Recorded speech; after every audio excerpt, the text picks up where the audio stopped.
এবার বন্ধু নবী জিবরাইল আমিন আয়েশা আমার নবীর কাছে সাহাবায়ে কেরামের যে প্রশ্ন দিয়েছেন এই প্রশ্নের উত্তর জানায়া দিলেন। মান ইউতিল্লাহ ওয়া রাসূলা, যারা আল্লাহ এবং তার রাসূলের ইতাআত করে। মারহাবা বলেন। আল্লাহ এবং জোরে কয় না, আল্লাহ এবং রাসূলের মান ইউতিল্লাহ ওয়া রাসূলা ফাউলাইকা মাআল্লাযিনা, তারা তাদের সাথে থাকবে। কথা বুঝছেন? যারা আল্লাহ এবং তার রাসূলকে ভালোবাসবে তারা তাদের সাথে থাকবে। কাদের সাথে? আনআমাল্লাহু আলাইহিম মিনান নাবিয়্যিনা, আনআমাল্লাহু আলাইহিম, আল্লাহ যাদেরকে নিয়ামত দিয়েছে। আগে সূরাতুল ফাতিহায় পড়ছি, আল্লাহ আপনি যাদেরকে নিয়ামত দিয়েছেন তাদের পথে আমাদেরকে চালান, বলছিনি?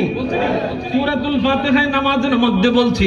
এবার আল্লাহ তাআলা আমাদেরকে ব্যাখ্যা দিয়ে জানায়া দিচ্ছেন, ওয়াজ করে জানায়া দিচ্ছেন, এর জগতের মানুষ আমি নিয়ামত কাদেরকে দিয়েছি তোমরা শুনে নাও। আনআমাল্লাহু আলাইহিম, আমি আল্লাহ নিয়ামত দিয়েছি মিনান নাবিয়্যিনা, নবীদেরকে। সুবহানাল্লাহ। কাদেরকে?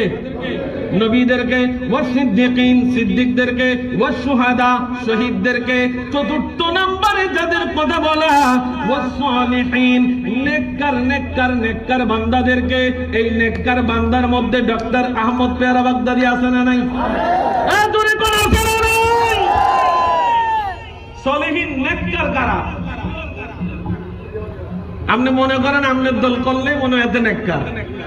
হ্যাঁ বাবা, চোখ থেকে আমি আগেই বলছি আব্দুল ওয়াহাব নাজদির চশমা সরাইতে হবে, ইয়াজিদের চশমা সরাইতে হবে, আবু বকরের চশমা লাগান, শায়খ আব্দুল কাদের জিলানী রাদিয়াল্লাহু তাআলা আনহু চশমা লাগান।